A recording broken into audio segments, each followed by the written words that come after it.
What up mga solid subscribers, no? So ngayon napapanoorin po natin itong Bini ranks their top 5 Pinoy ulam, no? So alam niyo naman na guys, sobrang nanghihinayin talaga ako, no? Kasi ay, ubos na po yung ticket. Sana po may day to po ng Bini, no?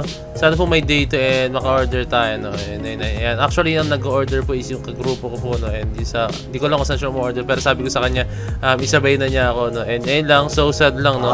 Hindi tayo nakabili for in just a span of 2 hours, guys, naubos agad siya, no? As in, no? Sayang, nang hinayin talaga. Pero grabe, no? Kasi dito makita na sobrang grabe yung suporta ng tao sa Bini talaga, no? And I'm hoping talaga na sana dinala nila to sa Araneta Coliseum, no? As in, kasi kayang-kaya nila eh. Pero I think hindi nila in-expect na ganito grabe yung yung pagtanggap sa kanila ng tao, no. Grabe yung Bini. So, ayun lang. Sana makapanood tayo, guys, no. I'm hoping na makapanood po tayo niya kasi sobrang gustong-gusto ko po talaga makapanood ng first solo concert nila, no. And ayun lang. I'm hoping na makapanood tayo niyan. Sana makagawa tayo ng paraan or what, or sana ayun, alam mo na. Basta. Shoutout sa Bini, no? Shoutout sa Bini. Gusto ko talaga. And i-vlog ko siya, guys. And syempre, gusto ko maano kung ano experience ko pag nanood ako ng Bini na concert, no? As in, gusto ko talaga makita nyo yung experience ko pag nanood ako ng concert ng Bini, no? Kaya, ayun. Ayun. Ayun lang. So, ayun. Without further ado, let's all watch this. Bini.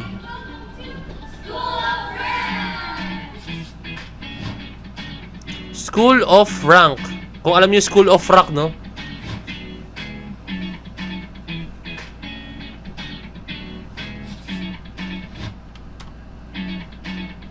School of Rank. Bini will nominate the best Filipino food and rank them from 1 to 5. You need to work at it. Okay. Good. Okay. Pinakamasarap na Pinoy ulam. Let's go!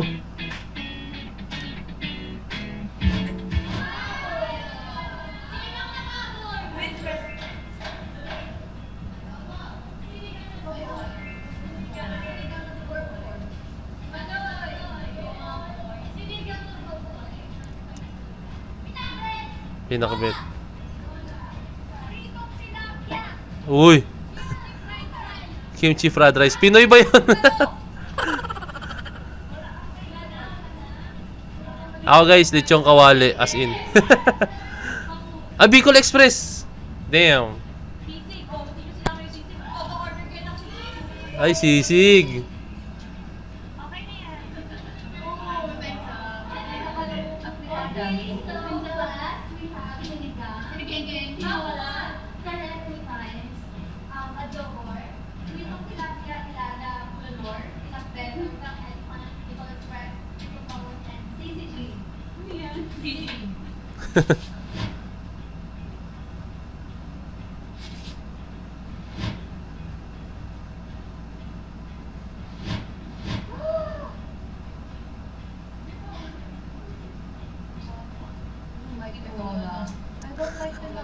I don't like tinola. This is my rap. Stop reacting.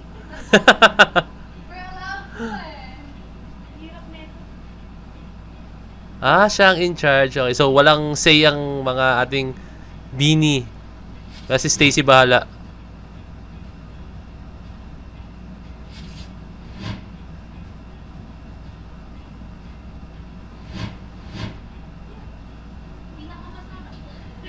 Ano kaya para sa kanila?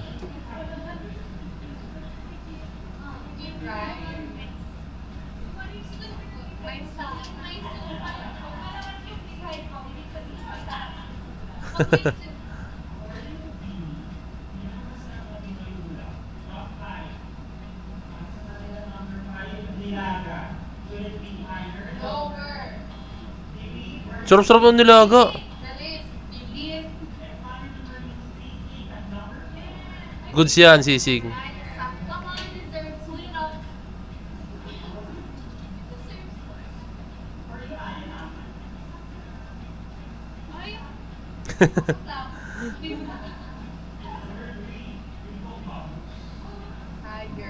Higher. Wala naman.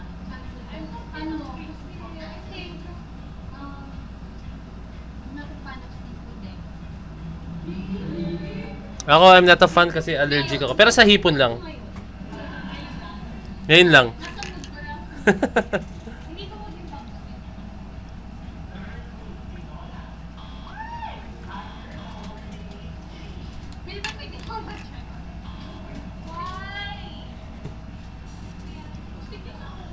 Ako goods ako sa tinola basta may patis at saka asin sa gilid ko. Ganun. What is the ingredients of tinola? Sibuyas, bawang, at syempre yung manok. At syempre yung Di- Dito may kita na marunong magluto talaga si Stacy. may mga dalata ang Marunong magluto si Stacy, dito may kita. Alam niya yung ingredients. nag-restaurant kasi ako.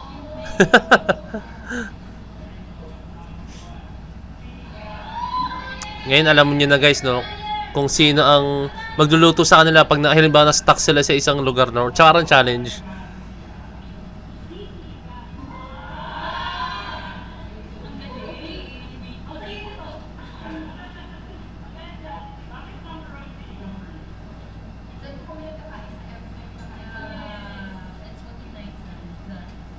Sarap kasi lalo sinigang sa liempo or sinigang sa na baboy. Ah! Tapos may patis, tapos may sili. Oh!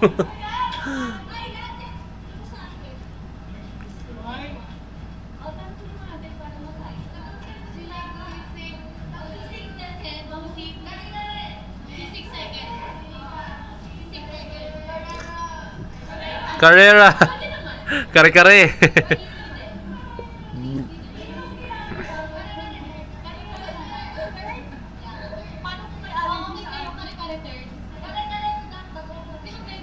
Din, pareho kami ni ano, ni Colette. Allergic din ako sa bagoong. Pag nagkakari-kari ako, wala talagang bagoong asin.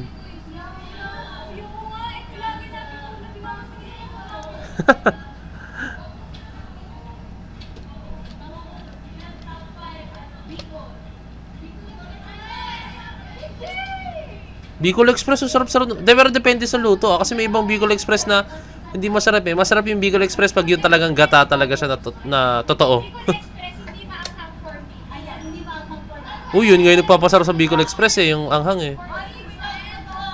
Kasi nga, kare-kare without bagoong force na ako. Hindi ka. Hindi ka.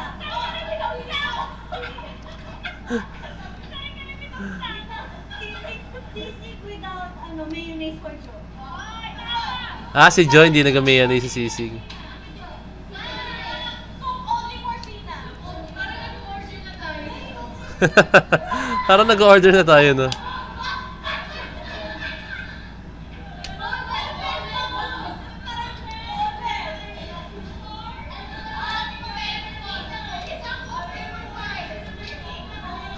Lalo sila, parang sila sa nasa resto na.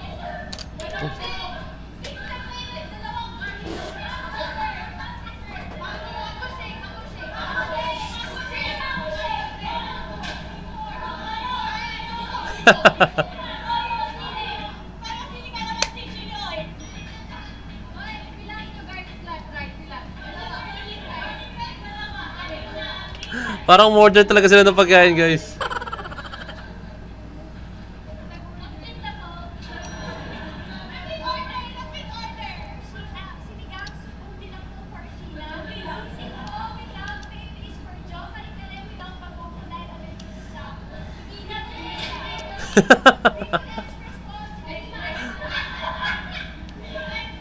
Bicol expert.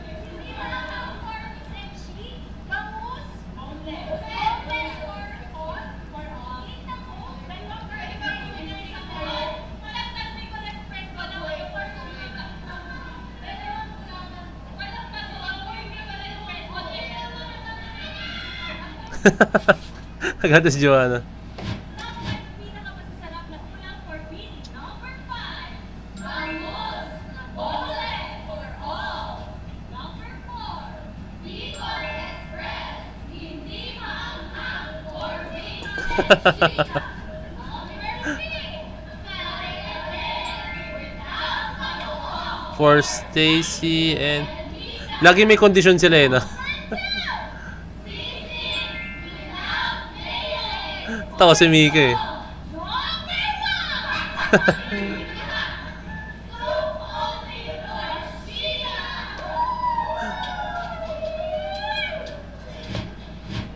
Mabuhay, we are Bini. Be seen, be seen. So ayun na siya guys, no? ayun lang, nakita natin gano'n kulit talaga ang Bini. Yun lang yun eh.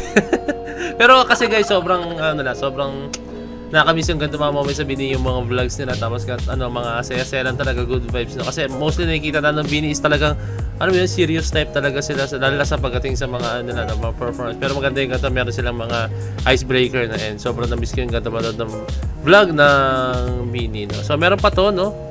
School rank naman, no? Pero, panoorin natin yun sa next video guys, no? Next vlog natin. Pero yun lang guys, I'm very sad kasi na hindi tayo nakabili ng ticket para sa Bini talaga kasi nalungkot ako. Pero I'm hoping na magkaroon po sila ng day 2 or hindi na alam kung ano mangyayari, no? Or sana naman magkaroon sila ng concert pero Araneta na. Kasi kaya nila, I think kaya nila guys, as in. I think hindi nila in-expect talaga na yung ganun talaga yung pagtanggap ng mga tao, no? As in, sobrang grabe talaga yung pagtanggap ng mga tao. And ayun lang. Ayan. Ginayang ako. Pero hoping pa rin ako na magkaroon dito or kung ano man na mangyari, no? And ando naman ako palagi sa nakaabang kami, nakagrupo ko, no? Nakaabang kami, 3 kami. Nakaabang kami sa kailan ulit ang release, no? So, yun. Waiting kami, mga abangers kami, no? So, yun lang guys. This is me, Point of It, signing out. Peace, let's G.